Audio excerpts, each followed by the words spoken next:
فاسألوا أهل الذكر إن كنتم لا تعلمون۔ السلام علیکم ورحمۃ اللہ وبرکاتہ۔ میں ہوں آپ کا میزبان حافظ محمد دانش۔ محترم سامعین و ناظرین، آپ کے سوالات کے جوابات کے لیے ہمارے ساتھ موجود ہیں بٹلہ ہاؤس سے شاہ مسجد کے امام و خطیب مفتی احمد بن محمد ارشد خان صاحب۔ جی مفتی صاحب، حماد احمد صاحب کا سوال ہے، کیا خودکشی کرنے والے کے لیے مغفرت کی دعا کر سکتے ہیں یا نہیں؟ بسم اللہ الرحمن الرحیم، حامدا و مصلی و مسلمہ، اما بعد۔ خودکشی کرنا مذہب اسلام میں نہایت ہی مجرمانہ اور بزدلانہ عمل ہے۔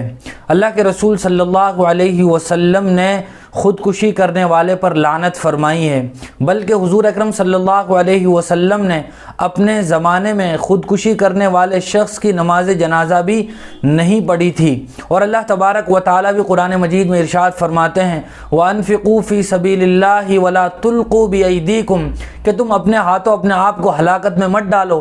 اس کا ایک مطلب بعض مفسرین نے یہ بھی بیان کیا ہے کہ خودکشی مت کرو۔ لہٰذا ان تمام تر احادیث اور روایات کی بنیاد پر مذہب اسلام میں خودکشی ایک نہایت ہی مجرمانہ اور بزدلانہ فعل ہے۔ لیکن اگر کوئی آدمی خودکشی کر لیتا ہے تو عام مسلمانوں کی طرح اسے غسل بھی دیا جائے گا، نماز جنازہ بھی پڑھی جائے گی اور اس کے لیے دعائے مغفرت بھی کی جائے گی، چونکہ وہ بہرحال مسلمان ہے۔ اس کا یہ عمل تو غلط تھا اور گناہ کبیرہ تھا، لیکن چونکہ وہ مسلمان تھا اور مسلمان کے لیے دعائے مغفرت کی جاتی ہے، لہذا اس کے لیے بھی کی جائے گی۔ اور جب نماز جنازہ پڑھی جاتی ہے تو نماز جنازہ مستقل میت کے لیے دعا ہوتی ہے، لہذا مغفرت کی دعا خودکشی کرنے والے شخص کے لیے بھی کی جائے گی۔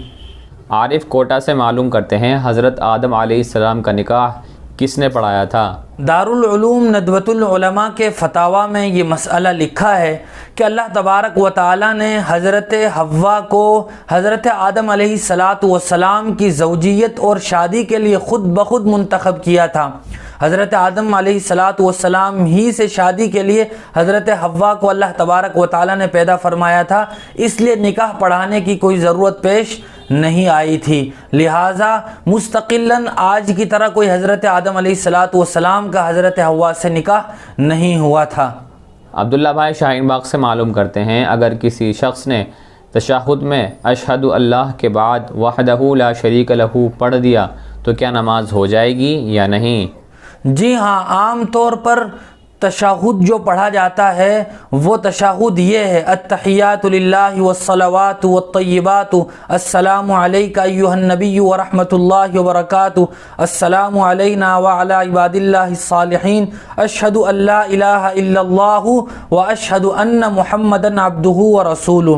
یہ تشہد عام طور سے نماز میں پڑھا جاتا ہے، اور یہ حضرت عبداللہ ابن مسعود رضی اللہ تعالیٰ عنہ کی روایت ہے، اور اسی پر امام ابو حنیفہ علیہ الرحمہ کا مسلک بھی ہے، اور ان کے ماننے والے اسی تشہد کو اپنی نماز میں پڑھتے ہیں۔ اگرچہ بعض روایات میں یہ بھی ہے، اشہد ان لا الہ الا اللہ وحدہ لا شریک لہ۔ اگر کوئی آدمی وحدہ لا شریک لہ کے ساتھ بھی تشہد پڑھ لیتا ہے تو نماز اس کی بالکل درست ہو جائے گی۔ البتہ حضرت عبداللہ بن مسعود رضی اللہ تعالیٰ عنہ کی روایت میں چونکہ یہ موجود نہیں ہے اور احناف کا اسی پر عمل ہے، اس لیے یہ پڑھنا اولا ہے جس میں وحدہ لا شریک لہ نہیں ہے۔ صاحب کا دوسرا سوال ہے، ایک آدمی کی نماز میں ٹوپی گر گئی، دوسرے آدمی نے اٹھا کر اس کے سر پر رکھ دی تو اس کا کیا حکم ہوگا؟ جی ہاں، اگر نماز میں کسی صاحب کی ٹوپی گر جائے تو دوسرا آدمی بھی اس ٹوپی کو اٹھا کر نماز پڑھنے والے کے سر پر رکھ سکتا ہے، لیکن اگر نماز پڑھنے والا خود بھی تھوڑی بہت حرکت کر کے وہ سر پر ٹوپی رکھ لے تو اس کی نماز پر کوئی اثر نہیں پڑے گا، نماز فاسد نہیں ہوگی، نماز اس کی درست ہو جائے گی۔ مثال کے طور پر سجدے میں گیا اور سجدے کی جگہ ہی ٹوپی پڑی ہوئی ہے، ایک ہاتھ سے وہ ٹوپی سر پر رکھ لے تو اس کی نماز درست ہو جائے گی، اور اگر اس نے پوری نماز سر پر ٹوپی نہیں رکھی، وہ سر سے گری تھی تو گری ہی رہی، تب بھی بہرحال نماز درست ہو جائے گی۔ ذاکر صاحب دیوبند سے معلوم کرتے ہیں، اگر موبائل نجاست و ناپاکی میں گر جائے تو پاکی کا کیا طریقہ ہے؟ جی ہاں، اگر موبائل ناپاکی اور گندگی میں گر جائے تو اس کو پاک کرنے کا حکم یہ ہے کہ موبائل کے جس حصے پر پانی لگایا جا سکتا ہے، مثال کے طور پر کور ہوتا ہے موبائل کا، اس پر ناپاکی اور گندگی لگی تو اس کو تو پانی وغیرہ سے دھو کر پاک صاف کیا جائے گا۔ یا اسی طرح بعض موبائل ایسے ہوتے ہیں کہ جو واٹر پروف ہوتے ہیں، پانی لگنے سے موبائل خراب نہیں ہوتا، تو انہیں بھی پانی کے ذریعے سے پاک کیا جائے گا۔ جس حصے تک موبائل کو پانی سے پاک صاف کیا جا سکتا ہے اس حصے تک پانی کے ذریعے سے صاف کیا جائے گا، اور موبائل کے جس حصے پر پانی لگنے کی وجہ سے موبائل خراب ہو جاتا ہو اسے آج کل پیٹرول کے ذریعے سے بھی پاک صاف کیا جا سکتا ہے۔ لہٰذا اس طرح پیٹرول وغیرہ سے پاک صاف کر لیا جائے کہ نجاست اور گندگی کا اثر موبائل پر باقی نہ رہے تو موبائل پاک ہو جائے گا۔ پھر اگر ہم اس کو جیب میں رکھ کر نماز پڑھتے ہیں تو نماز درست ہو جائے گی۔ ایک صاحب کا سوال ہے، منبر کی کس سیڑھی پر کھڑے ہو کر خطبہ دینا چاہیے؟ فقہا نے اپنی کتابوں میں اور فتاویٰ میں لکھا ہے کہ کسی مخصوص سیڑھی پر کھڑے ہو کر خطبہ دینا یہ ضروری نہیں ہے، اور کتابوں میں صراحت کے ساتھ یہ بات ملتی بھی نہیں ہے کہ فلاں سیڑھی پر کھڑے ہو کر خطبہ دیا جائے۔ منبر کی جس سیڑھی پر بھی سطح زمین سے تھوڑا اوپر ایک سیڑھی دو سیڑھی پر کھڑے ہو کر خطبہ دیا جا سکتا ہے۔ ایک صاحب کا سوال ہے، بعض لوگ کرکٹ میچ جیتنے پر سجدہ شکر ادا کرتے ہیں، اس کا کیا حکم ہے؟